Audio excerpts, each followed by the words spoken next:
Chapter 13. Wheelbarrow. Next morning, Monday, after disposing of the embalmed head to a barber for a block, I settled my own and comrades' bill, using, however, my comrades' money. The grinning landlord, as well as the boarders, seemed amazingly tickled at the sudden friendship which had sprung up between me and Queequeg, especially as Peter Coffin's cock and bull stories about him had previously so much alarmed me concerning the very person whom I now companied with.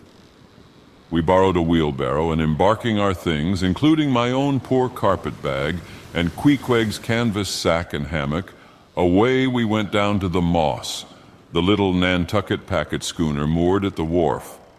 As we were going along, the people stared, not at Queequeg so much, for they were used to seeing cannibals like him in their streets, but at seeing him and me upon such confidential terms. But we heeded them not, going along wheeling the barrow by turns, and Queequeg now and then stopping to adjust the sheath on his harpoon barbs. I asked him why he carried such a troublesome thing with him ashore, and whether all whaling ships did not find their own harpoons. To this, in substance, he replied that though what I hinted was true enough, yet he had a particular affection for his own harpoon, because it was of assured stuff, well tried in many a mortal combat, and deeply intimate with the hearts of whales. In short, like many inland reapers and mowers who go into the farmers' meadows armed with their own scythes, though in no wise obliged to furnish them, even so, Queequeg, for his own private reasons, preferred his own harpoon. Shifting the barrow from my hand to his, he told me a funny story about the first wheelbarrow he had ever seen. It was in Sag Harbor. The owners of his ship, it seems, had lent him one, in which to carry his heavy chest to his boarding house.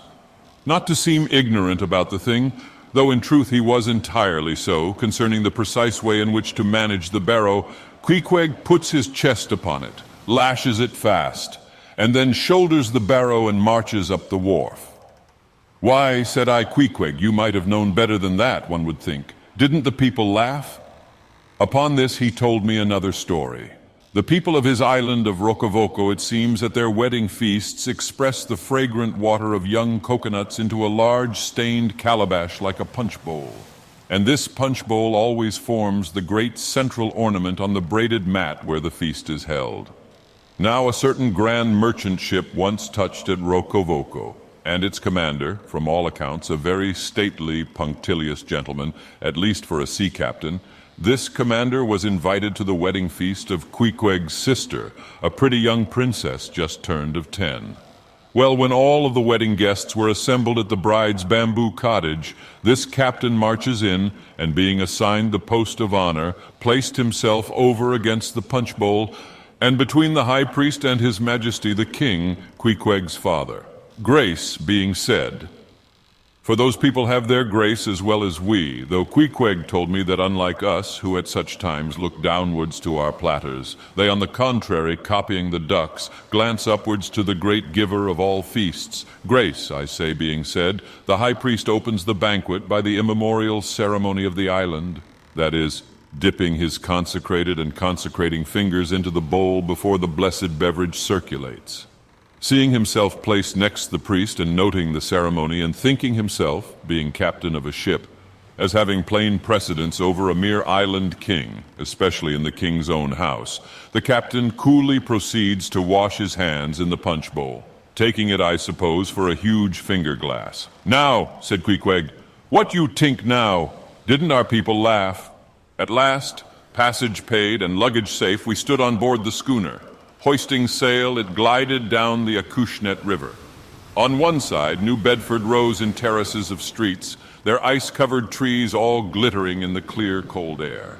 Huge hills and mountains of casks on casks were piled upon her wharves, and side by side the world-wandering whale ships lay silent and safely moored at last, while from others came a sound of carpenters and coopers, with blended noises of fires and forges to melt the pitch, all betokening that new cruises were on the start, that one most perilous and long voyage ended, only begins a second, and a second ended, only begins a third, and so on forever and for aye.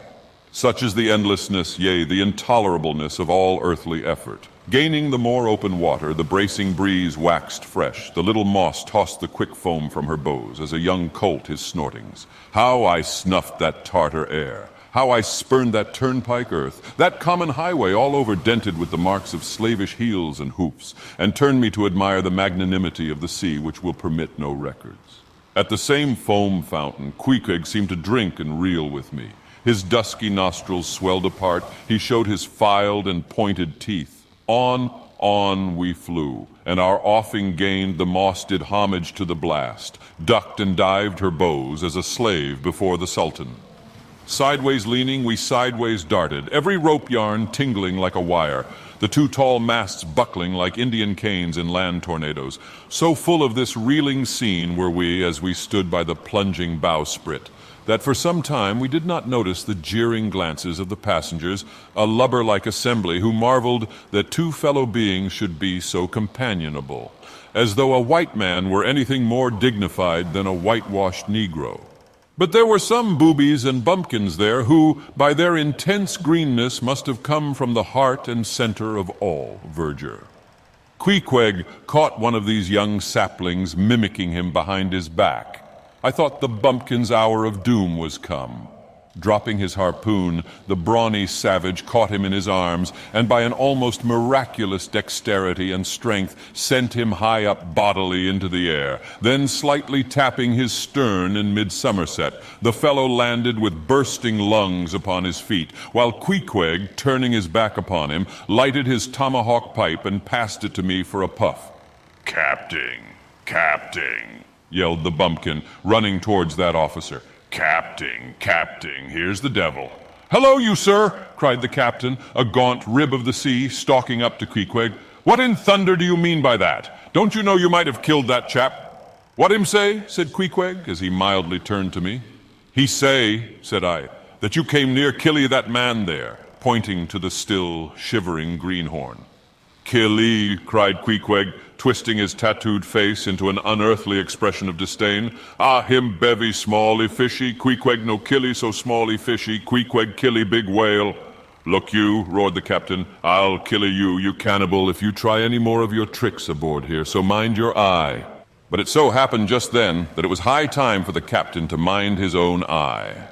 The prodigious strain upon the mainsail had parted the weather sheet, and the tremendous boom was now flying from side to side, completely sweeping the entire after part of the deck. The poor fellow whom Queequeg had handled so roughly was swept overboard. All hands were in a panic, and to attempt snatching at the boom to stay it seemed madness. It flew from right to left and back again, almost in one ticking of a watch, and every instant seemed on the point of snapping into splinters. Nothing was done, and nothing seemed capable of being done. Those on deck rushed towards the bows and stood eyeing the boom as if it were the lower jaw of an exasperated whale. In the midst of this consternation, Queequeg dropped deftly to his knees, and crawling under the path of the boom, whipped hold of a rope, secured one end to the bulwarks, and then flinging the other like a lasso, caught it round the boom as it swept over his head, and at the next jerk the spar was that way trapped, and all was safe. The schooner was run into the wind, and while the hands were clearing away the stern boat, Queequeg, stripped to the waist, darted from the side with a long living arc of a leap. For 3 minutes or more he was seen swimming like a dog, throwing his long arms straight out before him, and by turns revealing his brawny shoulders through the freezing foam. I looked at the grand and glorious fellow, but saw no one to be saved. The greenhorn had gone down. Shooting himself perpendicularly from the water, Queequeg now took an instant's glance around him, and seeming to see just how matters were, dived down and disappeared. A few minutes more, and he rose again, one arm still striking out, and with the other dragging a lifeless form. The boat soon picked them up. The poor bumpkin was restored. All hands voted Queequeg a noble trump. The captain begged his pardon.